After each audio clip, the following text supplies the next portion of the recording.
Bienvenue sur votre chaîne préférée Akhbar al-Blad de Hassan Atlemsan. En Algérie, la junte militaire n'a pas de quoi acheter des avions de lutte contre les incendies pour sauver les citoyens algériens, mais se permet le luxe d'acheter un avion présidentiel pour Ibrahim Ghali, dit Ibn Battush, du Polisario. Avant de vous donner les tristes détails, n'oubliez pas de vous abonner à votre chaîne préférée Akhbar al-Blad de Hassan Atlemsan. Et surtout n'oubliez pas de cliquer sur la cloche pour être sûr de recevoir à chaque fois qu'il y a du nouveau sur la chaîne, le bip qui vous avise et qui vous invite à y aller pour être les premiers à consulter le contenu, les premiers à voir la nouvelle vidéo et les premières à écouter les nouvelles informations de la journée. Bonjour. Au bombardier d'eau, la junte algérienne préfère acheter et offrir son avion présidentiel au chef terroriste du Polisario. Si Ibrahim Ghali, dit Ben Battush, et ses accompagnateurs ont pu faire le déplacement de Tindouf à Tunis le vendredi 26 août 2022, c'est grâce à l'avion présidentiel algérien généreusement offert en faveur des séparatistes terroristes par une junte militaire de dictateurs qui préfèrent regarder ailleurs quand les Algériens brûlent vifs dans des feux de forêt ou meurent de faim. Avec de tels comportements inadmissibles et grotesques, n'obéissant à aucune forme de logique, les caporaux d'Alger viennent à nouveau d'en apporter l'illustration.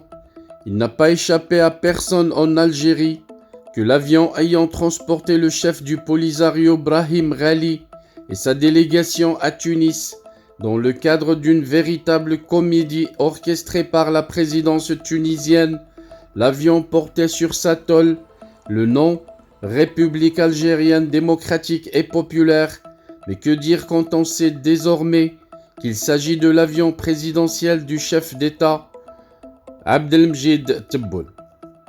L'appareil présidentiel a ainsi été généreusement affrété par les militaires aux fins de rajouter à la théâtralisation de l'arrivée triomphale et de l'accueil chaleureux accordé par le président tunisien Kais Saïd au chef des séparatistes terroristes, avec les frais du voyage et tout ce qui va avec, payés par le peuple algérien. C'est devenu une habitude. Et cela fait longtemps que les déplacements de Ben Battush se font en avion présidentiel. En plein Hirak, c'est à bord du luxueux Gulfstream de l'ancien président algérien Abdelaziz Bouteflika que la junte a acheminé en mars 2019 le même Ibrahim Ghali vers Pretoria, en Afrique du Sud, où il a participé à une conférence hostile à l'intégrité territoriale du royaume. Et ce n'est pas un secret, le Polisario coûte chaque année plus d'1 milliard de dollars à l'État algérien et donc au peuple algérien. Quand ce ne sont pas Ghali et ses copains, ce sont d'autres qui profitent de cette générosité, mais toujours aux mêmes fins, tenter de casser le Maroc. C'est ainsi qu'en novembre 2021, le régime algérien a mis à la disposition de la chef de la diplomatie sud-africaine, Neldi Pandor, un avion présidentiel pour se rendre à Tindouf. Si le régime des caporaux héberge, arme et finance les séparatistes, c'est aussi en vidant les caisses de l'État et en piochant dans les poches des Algériens. L'absence de logique se produit quand c'est le même généreux régime qui se trouve dans l'incapacité d'acheter des avions bombardiers d'eau pour venir au secours de sa propre population et sauver leur vie. Les derniers feux de forêt en Algérie, officiellement 43 morts et quelques 14 000 hectares partis en fumée, en apportent la preuve. Pire, chez ces gens-là, on est prêt à annuler, et c'était le cas en juin dernier, un contrat avec la société espagnole Plisa, une filiale spécialisée de la compagnie aérienne Air Nostrum, pour la fourniture de 7 avions bombardiers d'eau. Par simple haine du Maroc et volonté de vengeance d'une Espagne désormais alignée sur le plan d'autonomie, à l'évidence, le perdant n'est autre que le peuple algérien. Bien des vies auraient pu être sauvées, mais on préfère regarder du côté des terroristes de Tindouf. Le régime algérien aurait également pu penser à combler un manque inadmissible de denrées alimentaires et de produits de base comme le lait dans les étalages algériens, mais il préfère sponsoriser le train de vie des dirigeants d'un franc en fin de vie.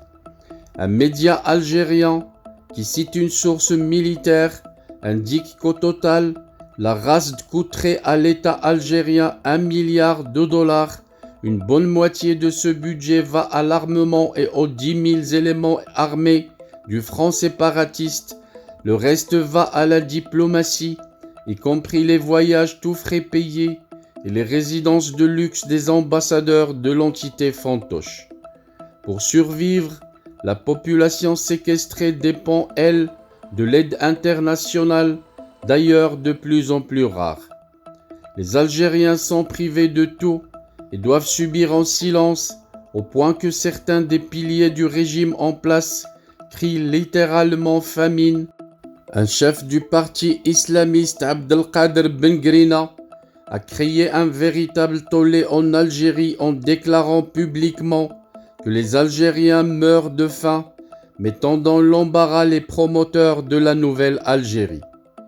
Une nouvelle Algérie où les vieux généraux mènent le pays vers la ruine en finançant le budget de 2 présidents, un président algérien non élu installé à Alger et un président non algérien installé au sud du pays, un sud hérité de la France que les généraux savent ne pas leur appartenir au point d'accepter moralement d'en offrir le territoire à des terroristes pour s'y installer et recevoir l'armement financé par l'argent des Algériens pour déstabiliser la région et appauvrir le continent africain.